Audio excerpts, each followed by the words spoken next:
corner of the internet. I'm Shannon, and today I've got another book talk video to share with you guys. And today we are talking about The Night She Disappeared by Lisa Jewell. If you've been around my channel for a while, you know that I love Lisa.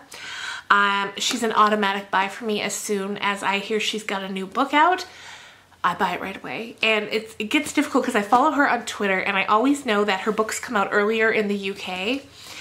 And then we've just got to wait for the, I guess, North American release here in Canada. But it finally came out, and I was very excited to read it. And you guys, I have to tell you, I loved this one. I loved this one a lot, actually. This might end up being one of my favorites. This has all the things that I love. First of all, it has a big spooky house, which you know I love. It's got some mystery, it's got some intrigue, it's got multiple points of view. I always love that. Multiple time periods. I most generally love that as well. And let's just get on into it. Before I give any spoilers, I will give you a sufficient warning because I do not want to ruin anything for anybody ever. But we will get to some spoilers in the end. So, The Night She Disappeared. Like I said, we've got a few different time periods and points of view going on here. First, and perhaps the main one, is 2018. We have a woman named Kim. I think she's 40 years old. She has a teenage daughter named Tallulah, who has an infant son. Well, at this point, he's, I think, over a year old, but, and Tallulah has a boyfriend named Zach, and they've gone missing. About a year ago, they both went missing. They went out for a night out together, and they never returned. And Kim knows in her heart that if Tallulah didn't return, it's because she couldn't. Because some people are trying to tell her, you know, maybe she ran away, maybe she did this, she did that. Kim is like, no, that's not Tallulah. She would never not have come home to her son. So then we get some backflashes. We get Kim the morning she woke up when Tallulah had not come home. And then as the book goes on a bit, we get even further flashbacks to earlier in the year 2017, so we can get to know Tallulah a bit more. So the lighting, you guys, as soon as I came to film, I was like, the sun's gonna start doing weird things, and now it is. I look absolutely, anyway, we're just gonna keep going. So we get to know Tallulah and Zach, that's her boyfriend, a bit better. And we get to know Zach's parents a bit. We get to know the people that Tallulah knew. Her friend Scarlett, and some of Scarlett's friends, Scarlett's ex-boyfriend Liam. There's a lot of players here. So those are two of the points of view and sort of time periods. So then we have another point of view, and it's also taking place in 2018. And it's a writer. She's moving into a cottage on a school campus with her boyfriend. Her name's Sophie, his name is Sean, and they're moving in. She's just kind of come along with him. They haven't known each other that long, but they've had a really good time together so far. When he invites her to come, she says sure, because like I said, she's a writer, so she can kind of work from wherever. So off they go, and what's interesting about her is she writes crime stories, like detective novels, and so she ends up finding, well, first she ends up hearing about the story of the two teenagers that went missing a year before, and she really begins to start keeping an eye out. She begins sort of just getting involved a bit in the story, and as time goes on, she ends up being actually very instrumental in, I'm sorry you guys, I keep looking in the viewfinder and I look like I'm telling you a ghost story. So basically as time goes on, she ends up being very instrumental in where the story ends up taking us. And I just think it all comes together so nicely. I love the atmosphere. I loved the characters. This was really one of those Lisa Jewell books that really hit home for me. So if you like Lisa Jewell, if you like a thriller with some good atmosphere and all of the things that Lisa Jewell is known for, I would definitely recommend The Night She Disappeared. It's a quick read, as all of Lisa Jewell's books are, I find. You can pick them up, read them in a day or two, and you just can't put them down because you never know where it's going to end up. And that was definitely true of this one. I was reading the acknowledgments as well, and she wrote this book almost in its entirety in COVID lockdown. So that's interesting as well. And like she said, for any author who does annual book releases like she does, they'll probably all have one of these under their belt at this point. So that's interesting. That'll be just something that's neat to look back on as the years go on. So if you don't want any spoilers, now's the time to click away. And if you are interested, let's get into a little bit of them right now. Okay, so one thing that Kim, the mom, knows is that the night that Tallulah and Zach went out, he was planning on proposing to her. Now, Kim doesn't know Zach the way we come to know Zach through flashback. She knows him as a man who really stepped up when his son was born. They had broken up briefly, but then once the baby was born, he really stepped up. And from her perspective, he's done well being a dad and a partner to her grandson and daughter.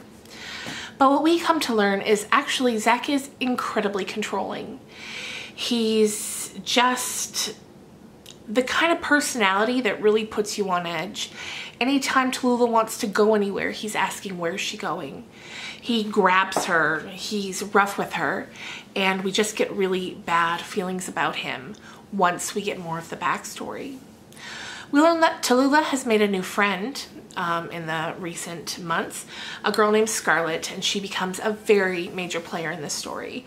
Not only are they new friends, but they end up falling in love with each other, or at least that's what Tallulah believes. And they make a plan to tell Zach so that Tallulah can be free of him and she can go eventually. At first she tells Scarlett, you know, after I get out of this relationship with Zach, I need to be on my own for a little while. I need to figure my stuff out. And then after that, we can be together. So Scarlett thinks that's a good idea. So the night Tallulah and Zach go out together, they're at the bar. Tallulah and Scarlett had a plan that Scarlett would kind of be incognito in the bar in case Tallulah needs backup. But as it ends up happening, Tallulah can't bring herself to break up with him.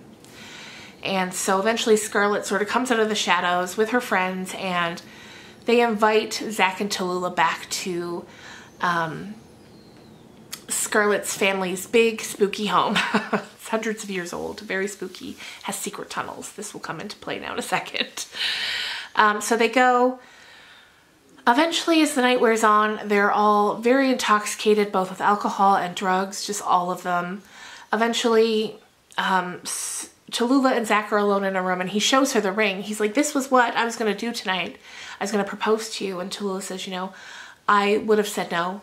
And she explains to him why. She tells him about Scarlett and that she doesn't love him anymore. And he kind of freaks out and says, you know what? Fine. Screw you. I'm leaving and I'm going home and I'm taking that baby and you will never see that baby again. And as he's leaving, Scarlett, having heard the threat he just made, she smashes him over the back of the head with a lamp and ends up killing him. Scarlett's mom, who had been home the whole time, comes down the stairs and she immediately goes into cleanup mode, and they take Zach's body and they put it down in the tunnel, the secret tunnel underneath the house. And then Tallulah's like, I have to go home. My mom's going to be worrying. And Scarlett's mom says, no, you can't go home yet, unfortunately, because the cops are going to be looking. We need to just keep you here until everything calms down. The next thing Tallulah knows, she wakes up feeling very groggy, like she had been drugged, which she had. And she immediately knows that she's also in the tunnel underneath the house.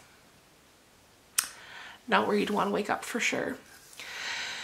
So she wakes up, but she sees that there's candles and water and snacks. So she has to believe that they're not going to leave her down there. They're just waiting until she can come up. And that ends up being true. Scarlett comes, gives her another bit of food. Tallulah eats that and is rendered unconscious again because she's been drugged. This time she wakes up, or the next time she wakes up, she's on a boat in the middle of the Atlantic Ocean with Scarlett, her mom, and Scarlett's brother. And they keep her like tied up. They keep her drugged. They keep telling her that eventually she'll be able to go home. And Tallulah begins to wonder if that's true or if that's just what she's being told so she doesn't freak out.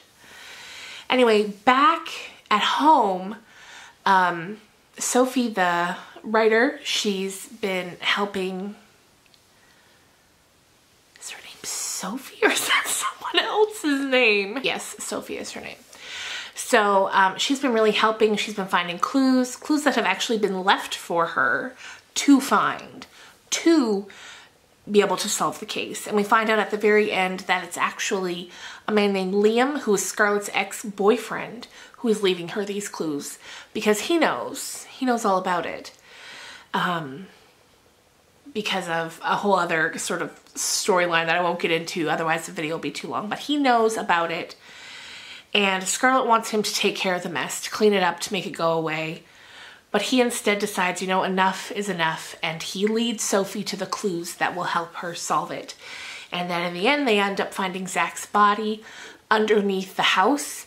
And then, due to some sleuthing on Instagram, Sophie is able to find out Scarlett and her location. And then, you know, they send a Coast Guard type